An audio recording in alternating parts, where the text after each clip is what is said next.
Has anyone ever told you the brutal truth about life after 80? Not the sugar-coated version with birthday balloons and slow mornings, but the silent shifts, the emotional earthquakes that no one prepares you for. This stage of life holds both profound wisdom and piercing loneliness.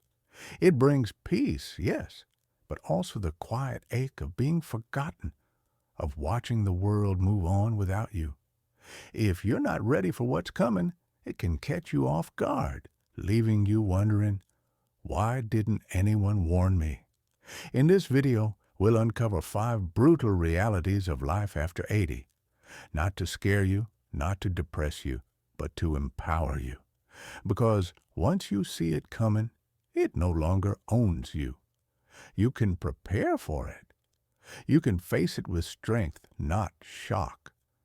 We'll explore shrinking social circles, a body that no longer bounces back, the uneasy dependency that creeps in even when it's necessary, the quiet way society begins to overlook you, and the strange, aching regret that forms when too much time meets too little purpose.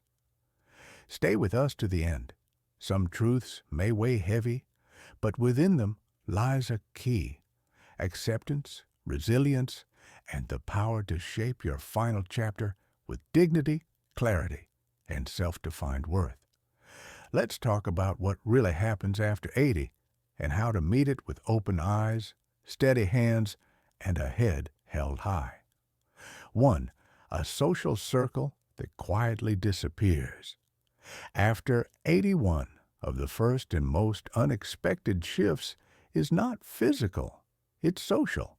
It sneaks in quietly without drama or announcement, and before you realize it, the world around you starts to sound a little quieter.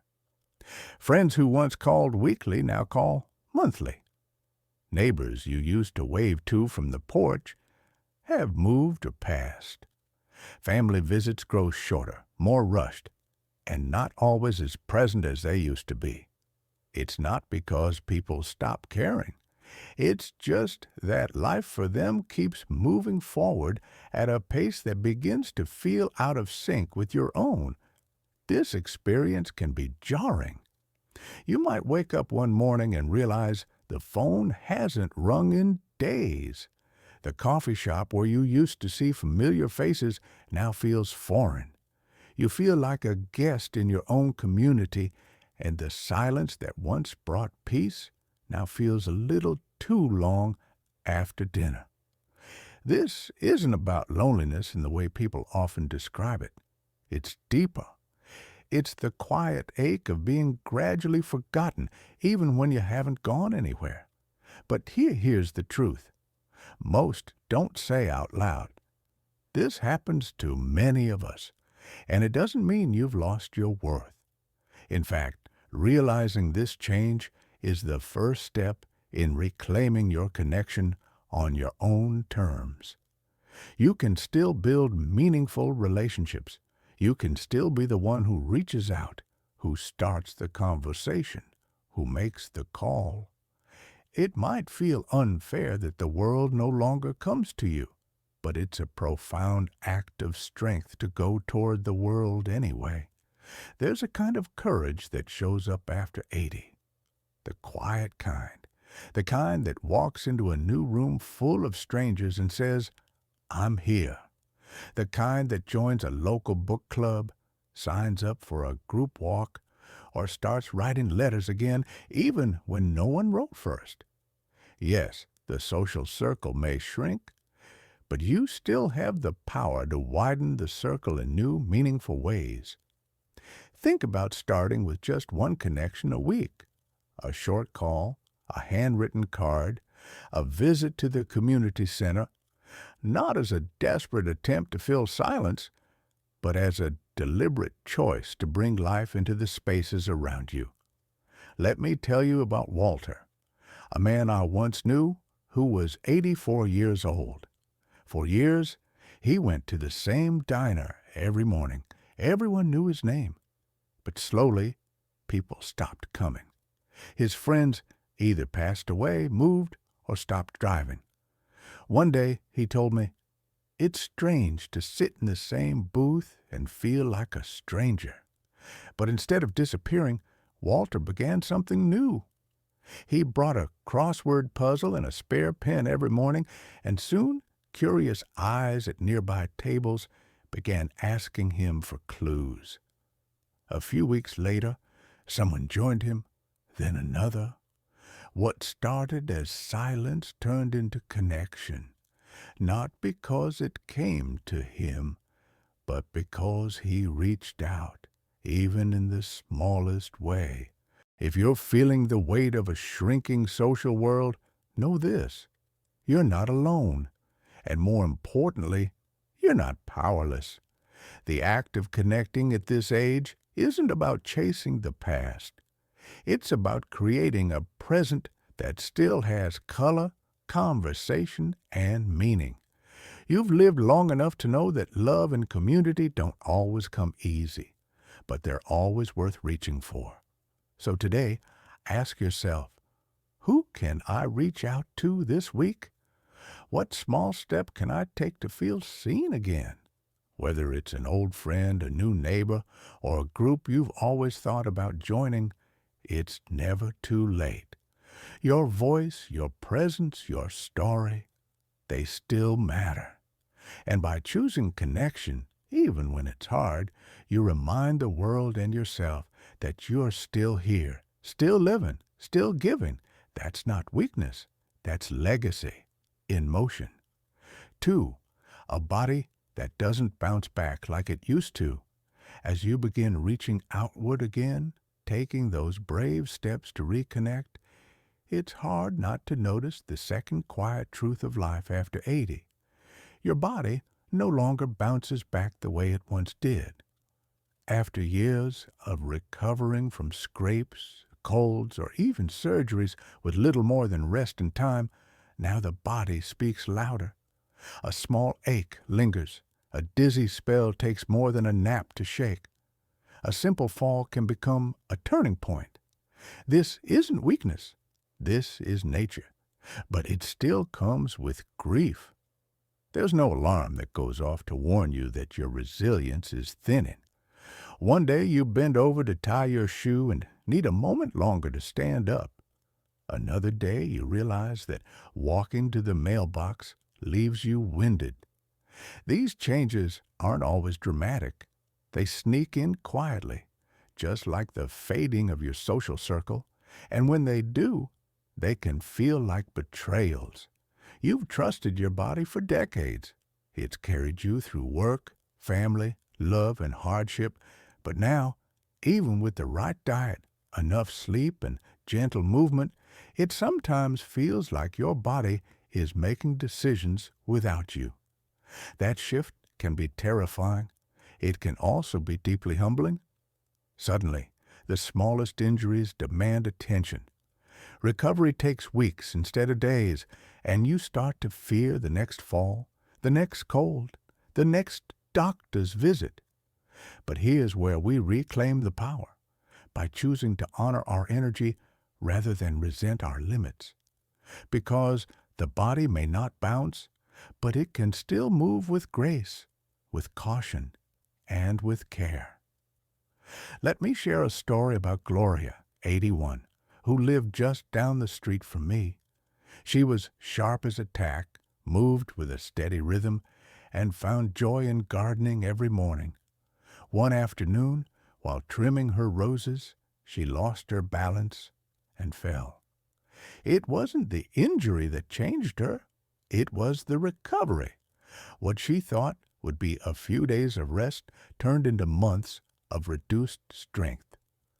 Her confidence faltered. Her body, once so reliable, now demanded permission before doing even the simplest things. And Gloria said something I'll never forget. "I thought I was pressing pause, but my body acted like it was time to stop." This is a truth no one prepares you for, that sometimes, after 80, rest isn't always restorative. Sometimes it leads to decline, but it doesn't have to. You can change how you view your strength. You begin to pace yourself. Not out of fear, but out of respect for the incredible journey your body has carried you through. You start to see every step as deliberate, every movement as intentional. You stretch not to perform, but to honor your breath, your balance, your presence. And more importantly, you learn to prepare. You take the stairs slower. You install handrails, not because you're giving up, but because you're choosing safety over ego. You stop apologizing for resting more. You build a new kind of rhythm, one that doesn't race, but lasts. You can still be strong, just in a different way. Here's a practical truth to carry with you. Create a simple daily routine that supports, not strains, your body. Wake up with a stretch. Take 10 minutes to walk with intention. Check in with your energy the way you used to check your calendar. This isn't slowing down. It's becoming wise about how you move forward. And when your body surprises you with fatigue or pain, don't meet it with frustration. Meet it with grace.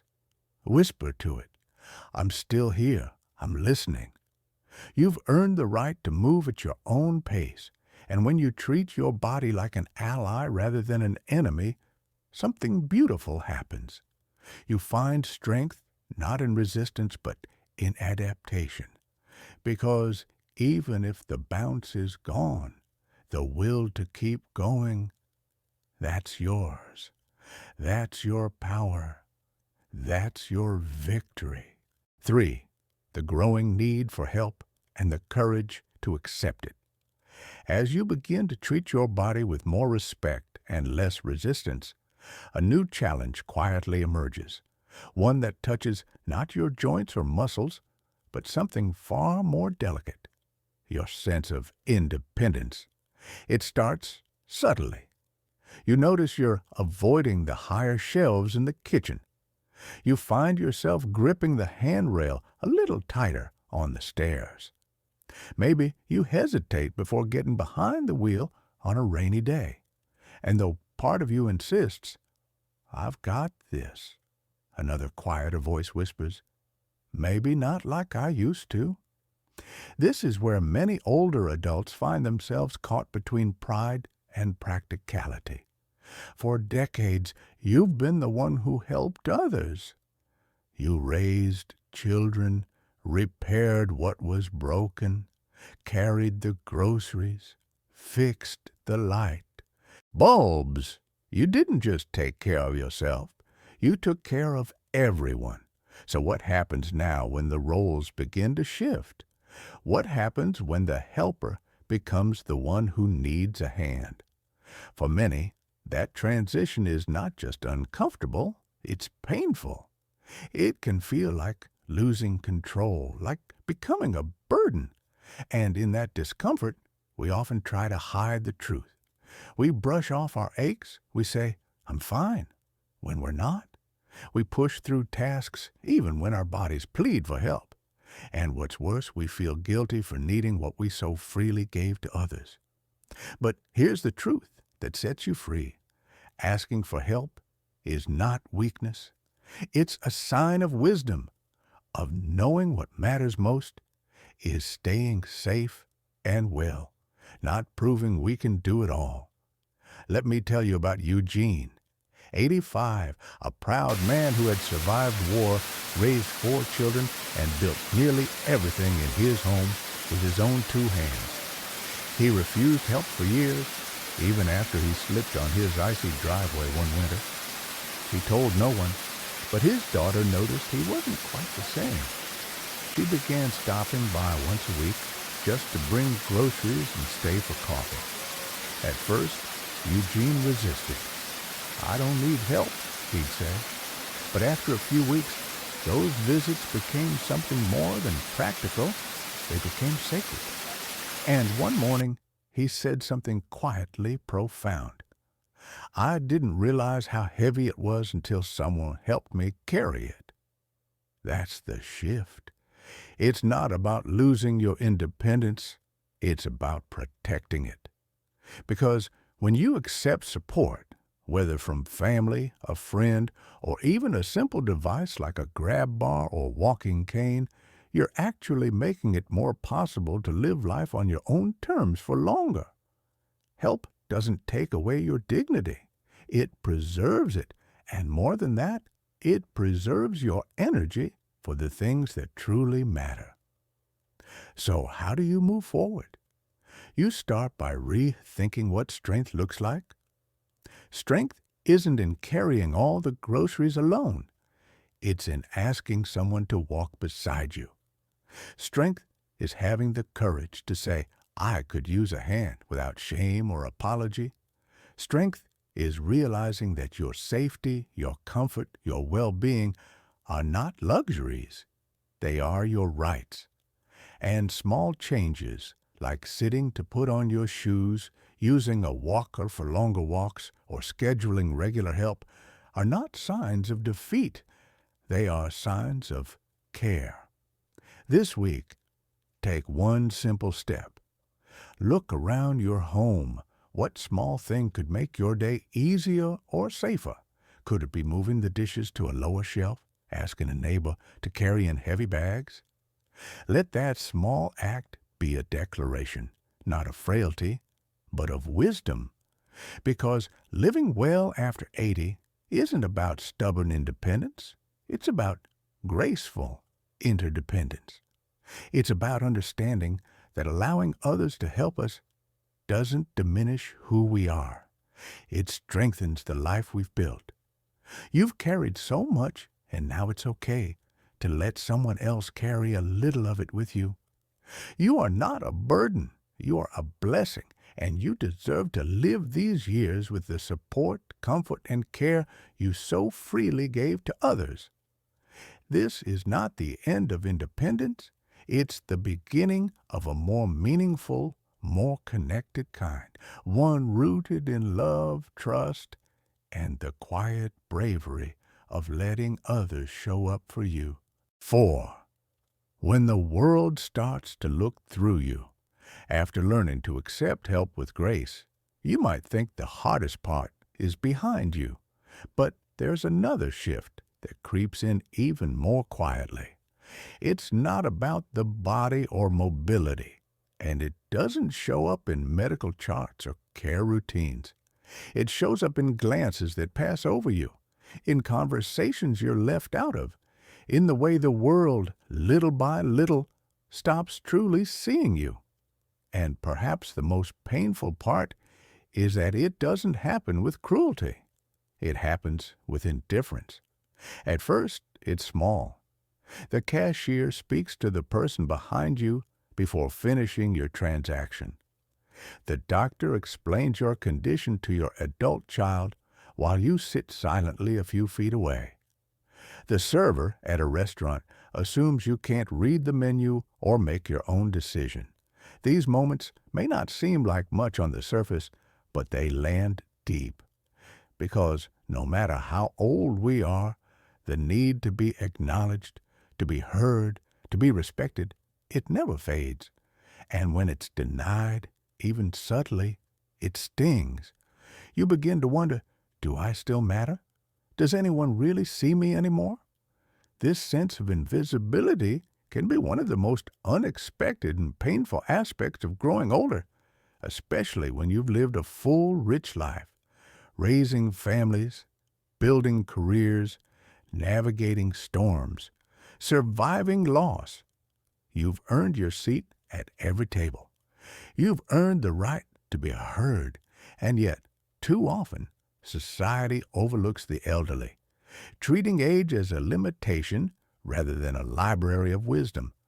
But here's what they forget. Your story is still being written. You still have things to say, decisions to make, ideas to offer. You are not done. Irene, 86, was a volunteer at a local museum. She knew more about 20th century history than most of the staff combined. She had lived through it. But one day, a visitor asked a question she could have answered in her sleep. Instead, the staff member answered while Irene stood nearby, unseen. When I asked her how that felt, she smiled sadly and said, "I'm used to it." But that sadness, that was the weight of being treated like background instead of the fire she still carried inside. It doesn't have to be that way. You can remind the world who you are not by shouting, but by showing up. Speak up at your doctor's appointment. Ask the questions. Make the decisions. Vote in every election. Join conversations even if no one invites you first. Tell your stories even if no one asks. Because every time you make yourself visible, you don't just claim your space. You challenge a culture that tries to shrink you. And slowly, the world begins to adjust its gaze. There's something powerful about quiet dignity. You don't need to demand attention to deserve respect, but you do need to refuse to disappear.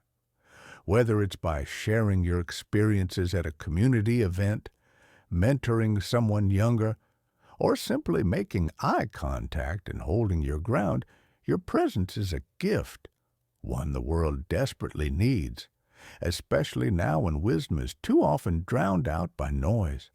So, if you felt unseen lately, let this be your reminder. You are not invisible. You are a living witness to history, a keeper of stories, a carrier of truths, and you don't need permission to matter. Start small. Share one memory this week. Offer one piece of advice.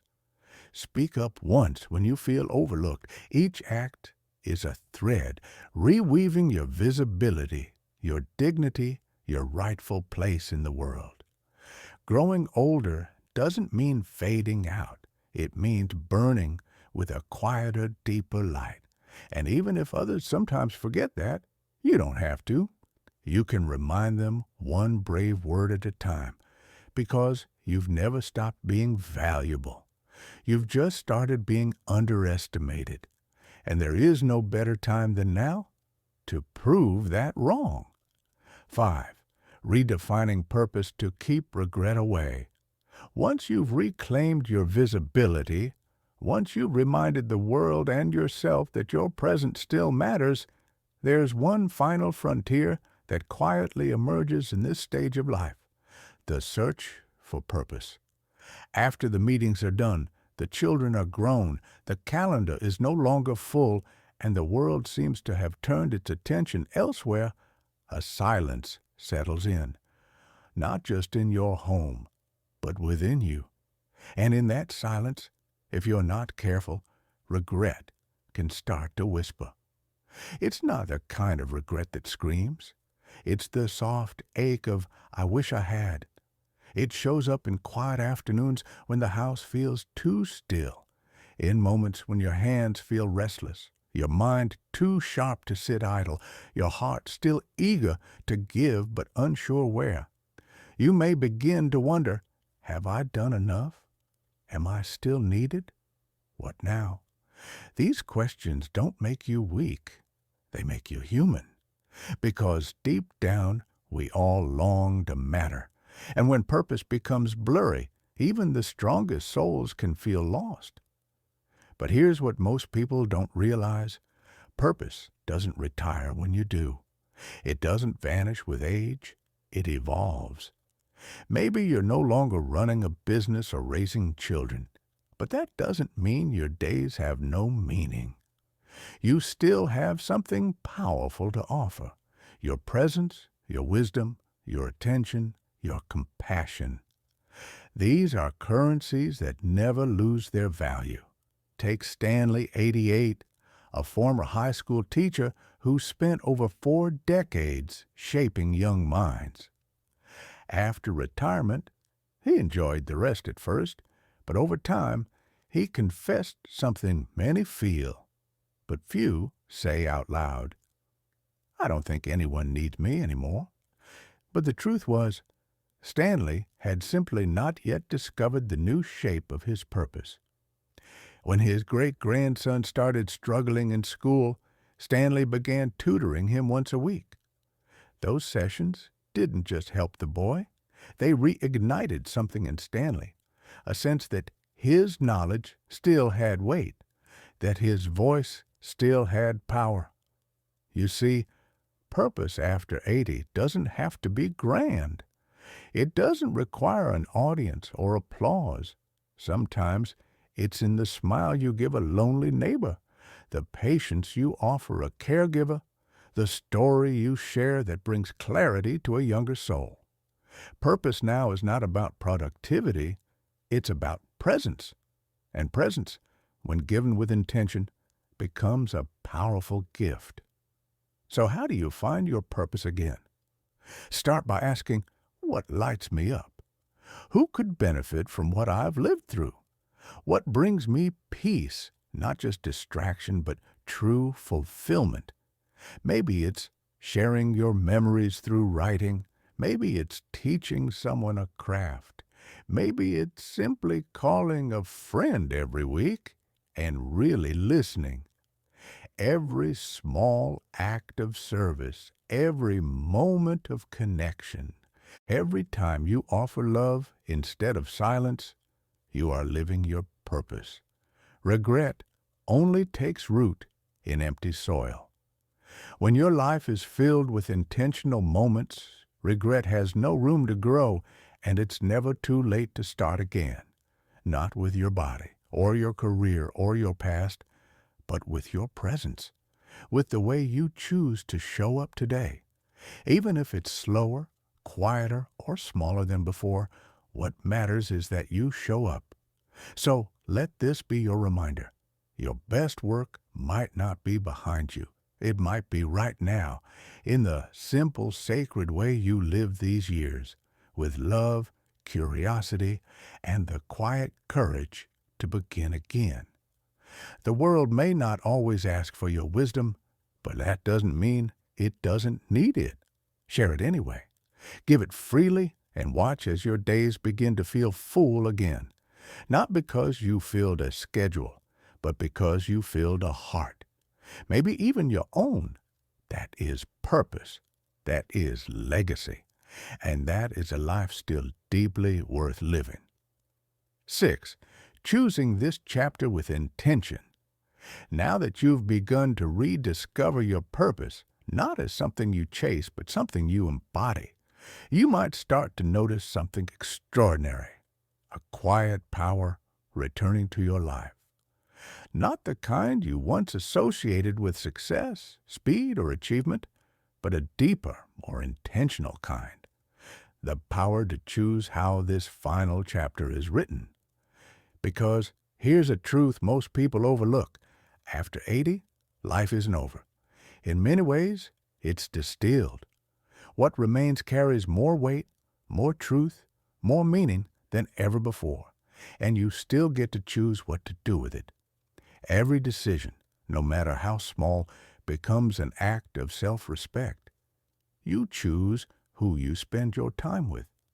You choose how you nourish your body and spirit.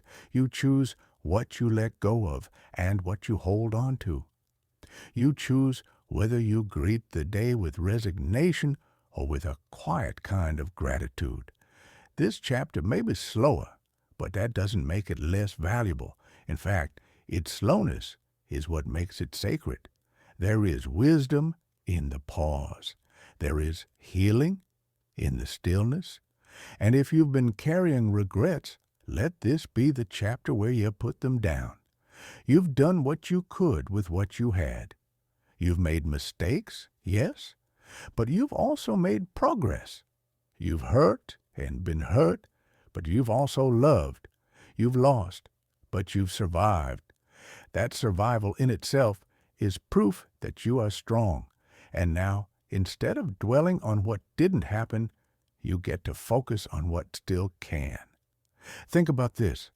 What if the most powerful moments of your life were still ahead of you? Not because of what you do, but because of who you choose to be. You can choose to become the steady voice for someone who feels lost. You can choose to become the calm presence in a noisy, fast-moving world. You can choose peace over bitterness, connection over isolation, intention over routine. These choices may seem quiet, but they echo loudly into the lives of those around you and back into your own. Let me share the story of Marjorie, 90 years old. She lost her husband a decade ago, and for a long time she lived quietly, believing the most meaningful part of her life was behind her. But one afternoon, she sat on her porch and noticed the neighborhood kids walking by with heads down, earbuds in, disconnected. The next week, she baked cookies and placed a sign on her gate. Free if you say hello. It started with awkward greetings, then stories, then laughter. Soon, Marjorie's porch became a gathering spot, one of warmth, wisdom, and welcome. She hadn't chased purpose. She had chosen to open herself to it. That's what intention looks like. It's not grand gestures. It's the willingness to meet life where it is and to bring light into the moments that might otherwise pass in silence. You don't need to fill every day with activity. You need to fill each day with meaning.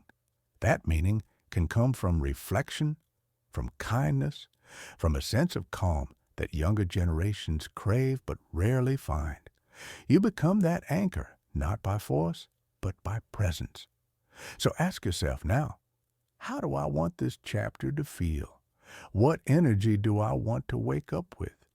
What legacy do I want to live while I'm still here, not just leave behind? You're not running out of time.